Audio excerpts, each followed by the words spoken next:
this week on Detroit Lions Free Agency Wars.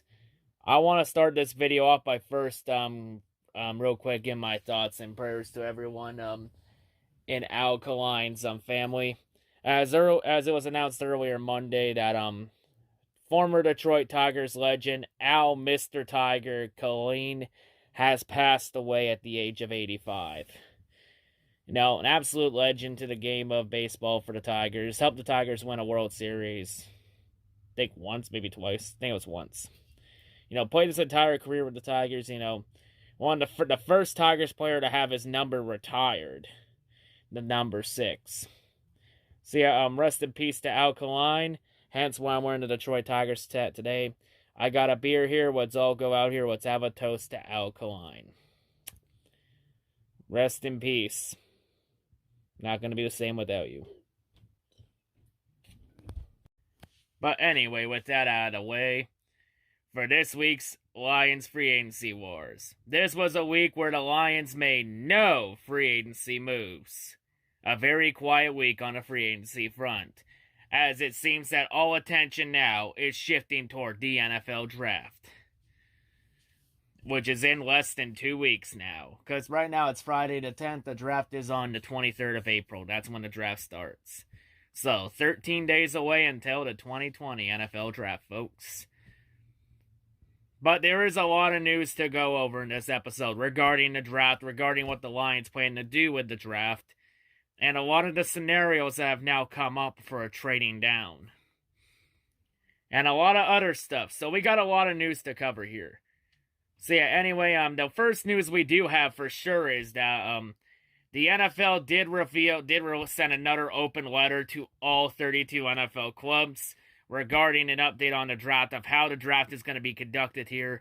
I have a copy of the letter here. I'll go over it real quick, and I'll give you quick thoughts on it after. So, without further ado, here's the letter for everyone here. In response to developing conditions, any advice of medical and public health experts, authorities at all levels of government have expanded the scope and extended the duration of orders requiring residents to shelter in place, the stay-at-home orders, and closing non-essential businesses.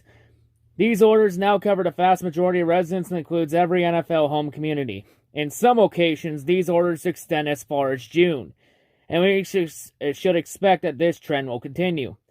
As you know, our offices have been closed since March 13th, and all club facilities have been closed since March 26th. These steps were taken to protect our players and staffs, to model appropriate behavior, and to ensure competitive equity among all 32 clubs. Given current and expected conditions, and to ensure that we operate responsibly and in full compliance with current regulations, both league and club facilities will remain closed indefinitely. We will reopen facilities when it is safe to do so based on medical and public health advice, and in compliance with government mandates. Because of these circumstances, clubs have been advised to prepare to conduct the 2020 draft entirely outside their facilities and in a fully virtual format, with club personnel in separate locations and able to communicate with one another in draft headquarters by phone or internet. We have reviewed this matter in the past few days with both the Competition Committee and CEC, and this will confirm that clubs will conduct their draft operations remotely, with club personnel separately located in their homes.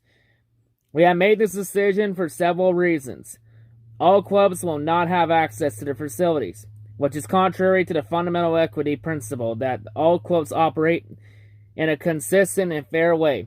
Moreover, we want all NFL personnel to comply with government directives and model safe and appropriate health practices. Our staff will carry out its responsibilities in the same way, operating in separate locations outside of our offices.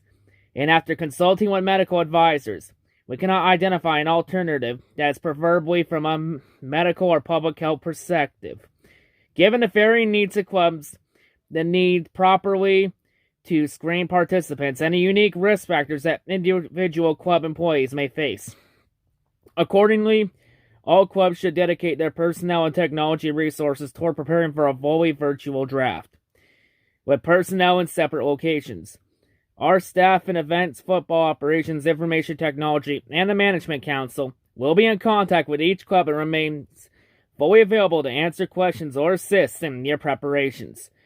Our understanding is that many clubs are already well advanced in preparing for a virtual draft, and we are confident that all clubs can take the necessary steps to make the 2020 draft a successful event.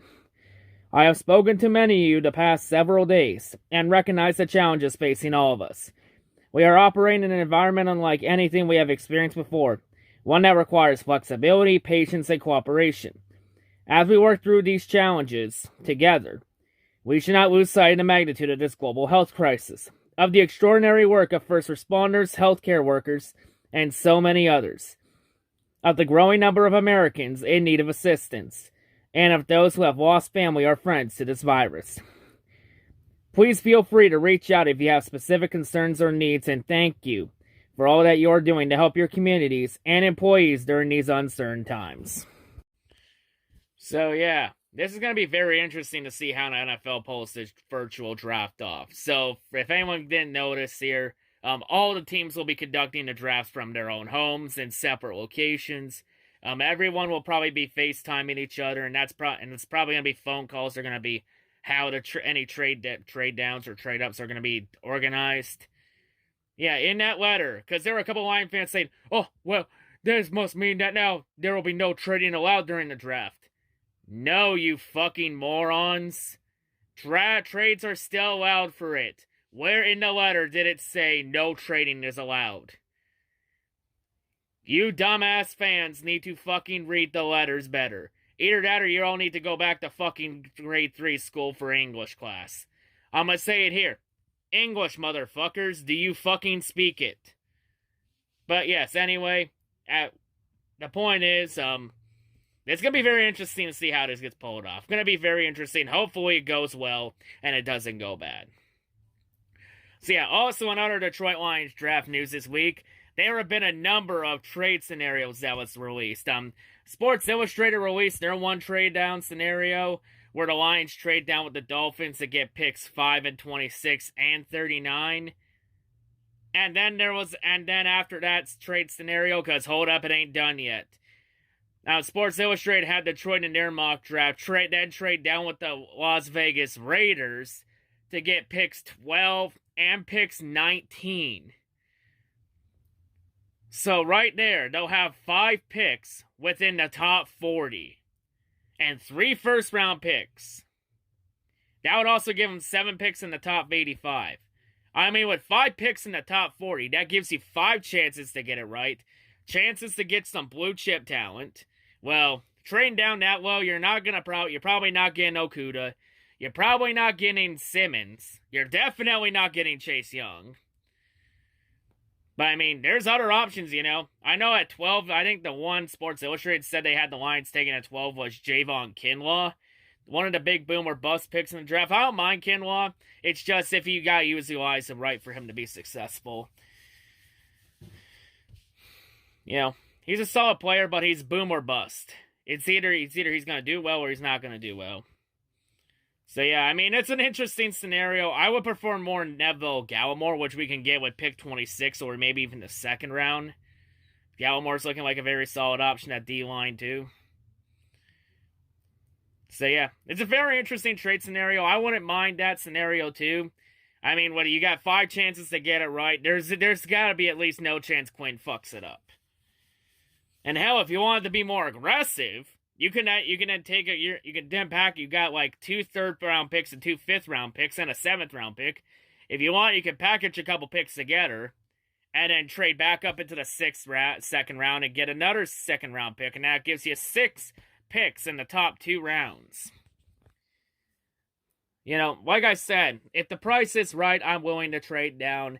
There was also another trade down scenario where they said the Lions would trade back with the Saints. I think they said they get the 23rd or 24th pick in the draft, one of those 2 picks. The Lions would also get a 2021 first-round pick. I think it's also a 3rd-round pick this year, too. And the Lions would also get running back Alvin Kamara. I always say it's for that trade. I want to do that trade. I think I'll say this for the Saints. You're going to have to give me a lot more than that. Like, you're going to have to give me more than that. I want to trade down that far.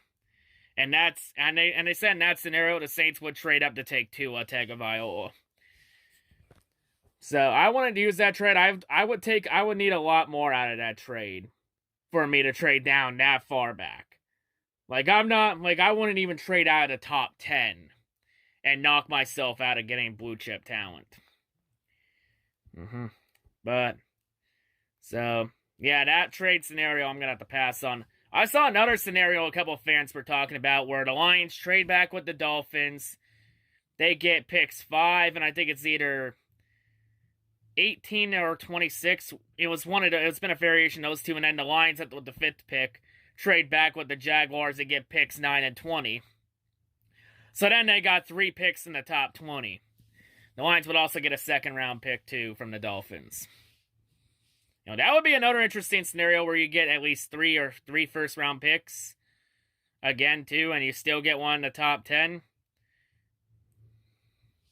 So I honestly think that the Lions, if they trade down, they're going to get multiple first round picks.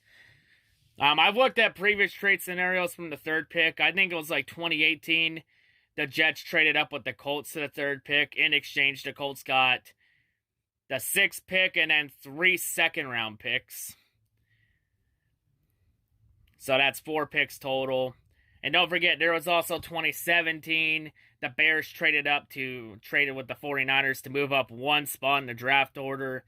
The Bears gave up the 3rd pick. They gave up the 3rd round pick in 2017, a 5th round pick in 2017, and then a 3rd round pick in 2018.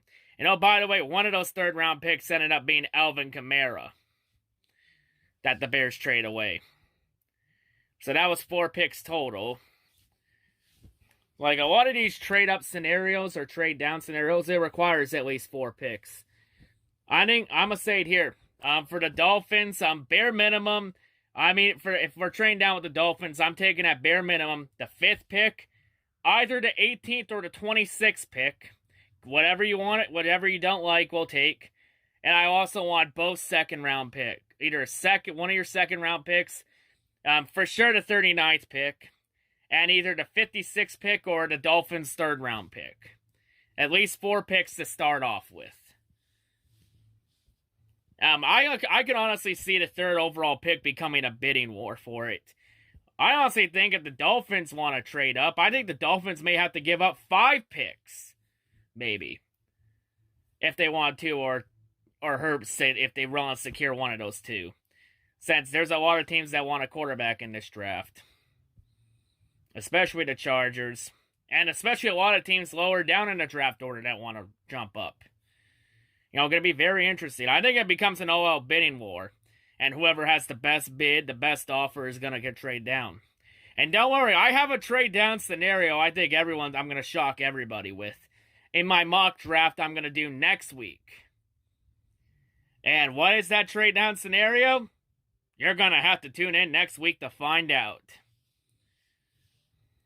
So, yeah. It's going to be very interesting. Like I said, for my draft pick, I'm either going with Simmons or Okuda. One of those 2. I don't think Chase Young is going to fall. I think Chase Young's going 2nd overall. I'm going to be real on that right there. But also in other draft news, Tua Tagovailoa's injury history came out with a lot more injuries than we originally thought there was. On the screen, I'll have his entire injury history right here. And there were fans that wanted the Lions to take an injury-prone quarterback with a broken glass hip at 3. No. I am not taking an injury-prone bum at 3. I think with his injury history, I think Tua might become a bust. But Tua, you have a bad injury history, but, with the way the world is right now, there's no way you'll fail at least 2 physicals and have another injury revealed. There's no way you're going to go to the hospital and fail 2 physicals. Since the hospital right now is the number 1 place to get COVID-19. And here's why, folks, because the hospital, and especially in the emergency room, the hospital's the number 1 place to get, it's not the number 1 place to prevent it. It's the number 1 place to get it. It's the other way around, folks. Because at the hospital, everyone that has COVID-19 or may have the symptoms for it, or anybody that's been in contact with it, will all be there. So if you want to get testing for COVID-19, don't go to the hospital. You go to the hospital, you are guaranteed to get it. It is the #1 hotspot for it. But yeah, Tua, anyway, with all that out of the way, man, there's no way you're gonna fail 2 physicals, right?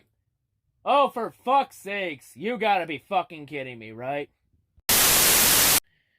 So Tua Tagovailoa has now failed. According to some reports, he has now failed 2 physicals, and he has an unknown wrist injury revealed, adding to the injury list. So now you're wondering, wait a minute, how can players get physicals during this time right now? It's very simple. A lot of NFL teams have sent their doctors and personnel and medical personnel to the players' houses to do the physicals, as it is considered essential travel. Same deal with a lot of NFL medical personnel. They've been sent over as part of essential travel too. So far, there's only been one source of this report so far. I'm not sure if it's true or not, because keep in mind, folks, this is the time of year where we see a lot of BS draft stories come out, heading with a couple weeks from the draft. This is usually the time of year we see a lot of BS draft stories come up and create a smoke screen, and we see a lot of smoke and mirrors coming in to try and throw some shade at somebody. You know, we're going to need multiple sources, though, to confirm this, but if this ends up being true, then Tua's draft stock really drops to where now he could drop out of the top 10. So now if teams are trading up with the Lions, it may now be for Justin Herbst instead of Tua Tagovailoa. This could damage the Lions in terms of the Lions wanting to trade back. It may not. The Lions could go to Justin Herbst for plan B. I'm not sure if it's real or not, considering that the Lions did have a FaceTime interview with Tua Tagovailoa earlier this week.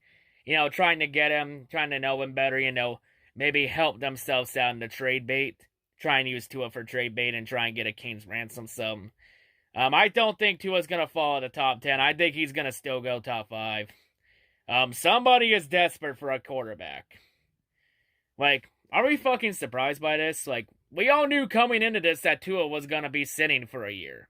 Whoever's drafted Tua this year, they're not going to have him starting full-time till 2021. So whoever trades for him is probably tanking 2020 and then getting ready just to get ready for 2021. I think the Dolphins could still go with it, and that still gives them a year, you know, to get some offensive linemen in to get Tua some protection. And also give him some veterans to learn under, too. So, I'm not sure, you know, we'll have to wait and see how this goes. It's going to be very interesting how this goes. I mean, really. And also, what else is being more retarded about this situation is Colin Cowherd in this situation. Because last month, Colin Cowherd said the Lions need to draft Tua Tagovailoa if they want to save their franchise. If they want to save the team. And now, a couple days ago, Colin Cowherd said that now Tua Tagovailoa is a bad fit for the Lions. Man, it's very quick how one's narrative can change within a month. Honestly, we all knew he was a bad fit to begin with. Like, it's not going to work, especially with his injury history.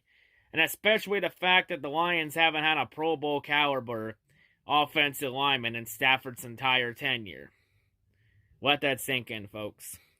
Anyway, that's really all the draft news this week and most of the news in general.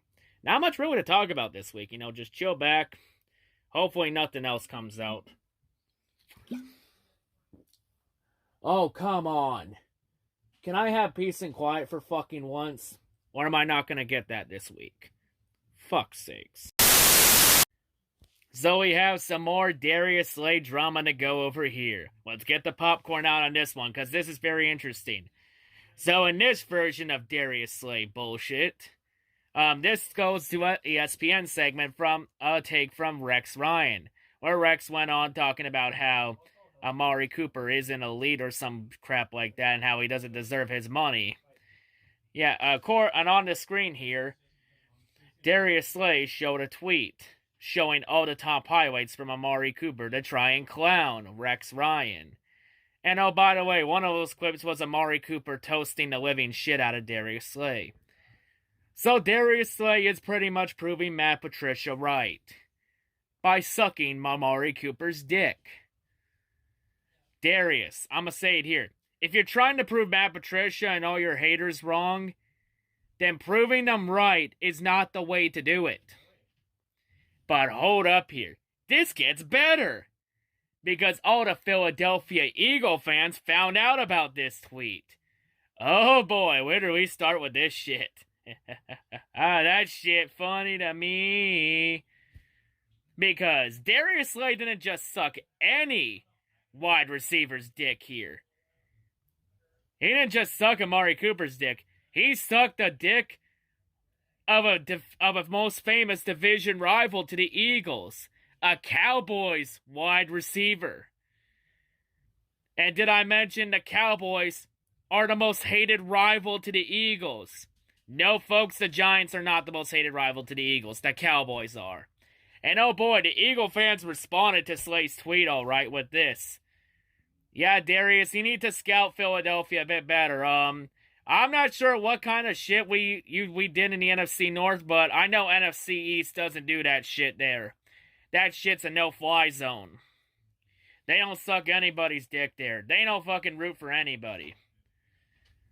So yeah, Darius Slay, you need to get your shit together. Man, this is already looking bad. Darius Slay's already on the fucking hot seat in Philly from the fan base.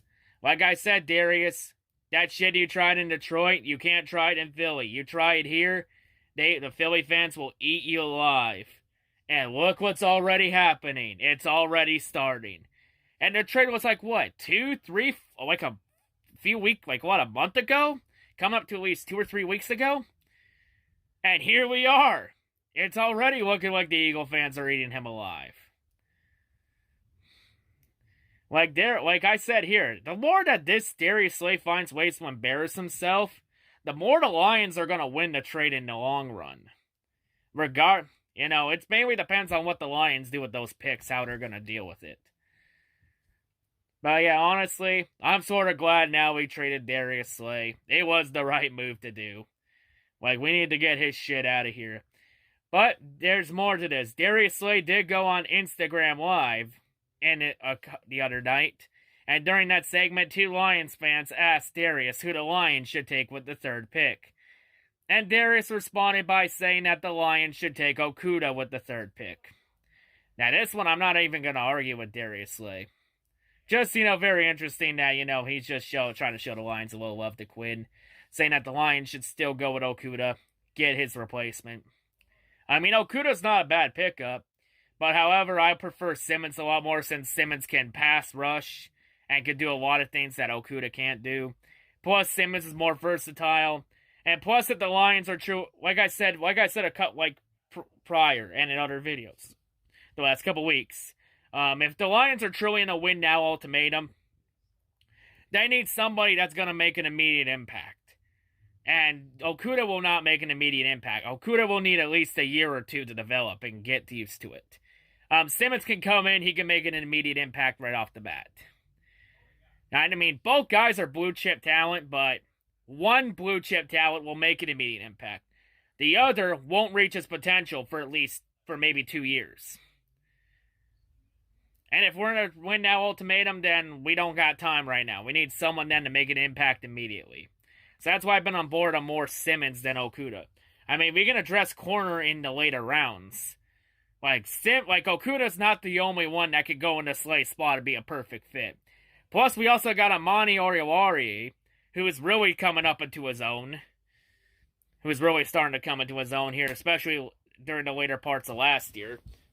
And Oruwariye also fits the system well, too.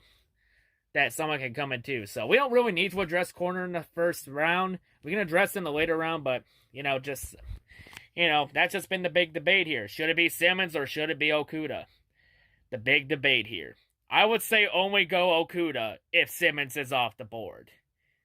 If we trade back and Simmons is gone, then go Okudah. Plain and simple. But I mean, Darius Slay, you're already on the hot seat here with the Philadelphia fans since they're starting to eat you alive. Since you were sucking the dick of a wide receiver on a division rival. I mean, Darius Slay, there's no way you're going to embarrass yourself even further, right? Oh my fucking god, you managed to do the impossible.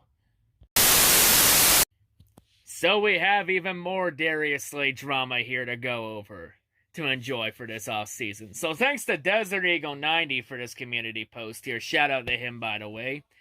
We found out that Darius Slay was also sucking more dick, too. Because in this post here, it says that Carson Wentz sent a welcome text to Darius Slay after Darius got traded to the Eagles.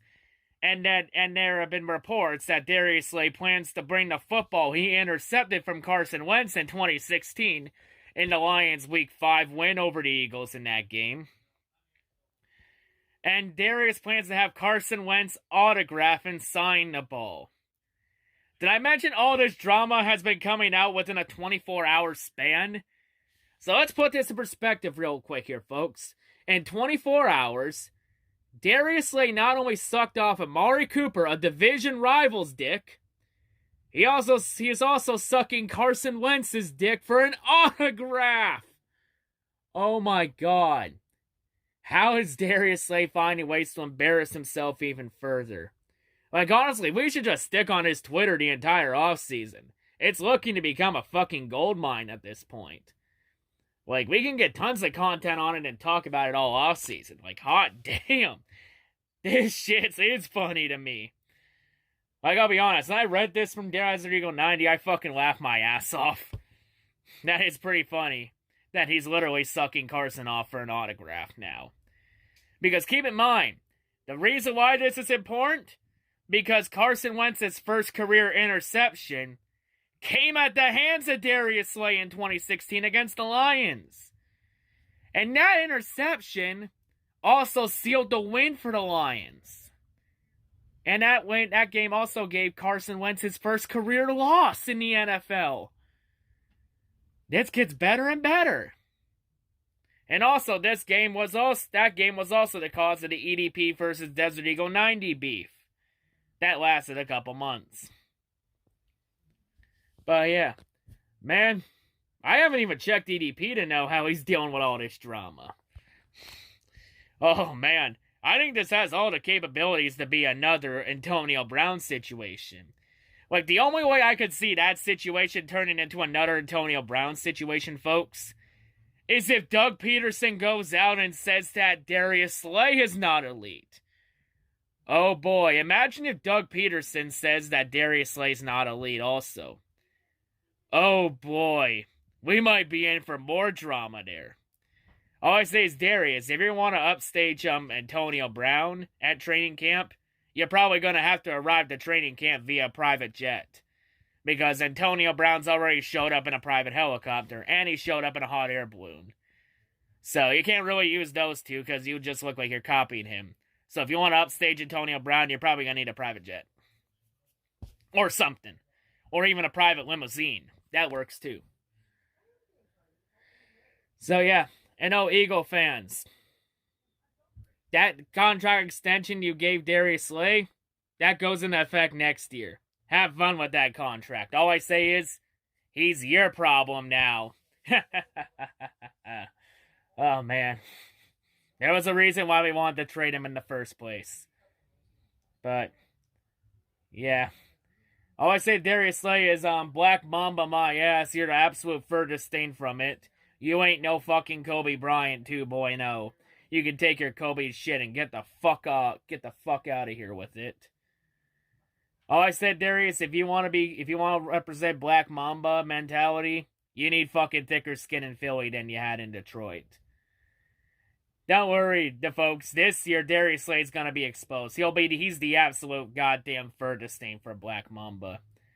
Especially with that shit about him and Patricia having beef coming out, and how he couldn't step up to Patricia's challenges.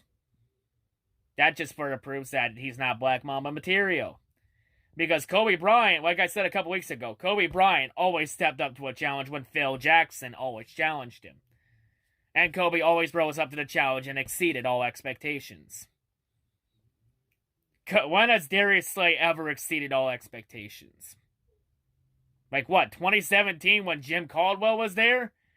Alright, let me rephrase the question then.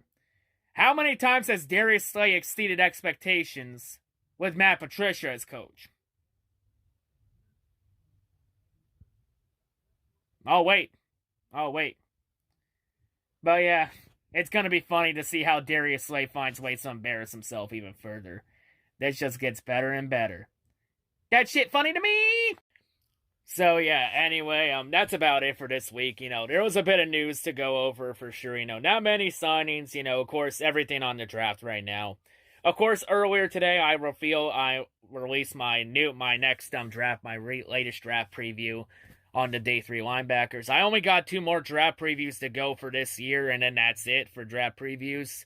I covered everything for the draft I think that needed to be addressed for the Lions this year. The main areas we need to address this year. I got 2 more previews. I got one coming out tomorrow morning. I got one more preview for defense. And then the last preview will be special teams to address a certain position that became a need when a certain player left the Lions to go to the Broncos. So, yeah, you got that to look forward to. So, 2 more previews. Now, like I mentioned, next week I'll do my mock draft special. And, of course, I mentioned I have an ultimate trade-down scenario that I think could possibly happen if the 3rd pick becomes a bidding war. What is that scenario? You'll have to see. But, yeah. Anyway, that's going to wrap it up here. Of course, thanks to everybody for watching. Of course, that's all I got to say. You enjoyed the video, smash the like button. Hit the subscribe button if you're brand new to the channel, and tap the bell for all notifications. But yeah, that's going to wrap it up here. That's all I got to say, folks. Hope everyone's a great day, and yeah, see ya. Peace out, and I'll see you in the next video.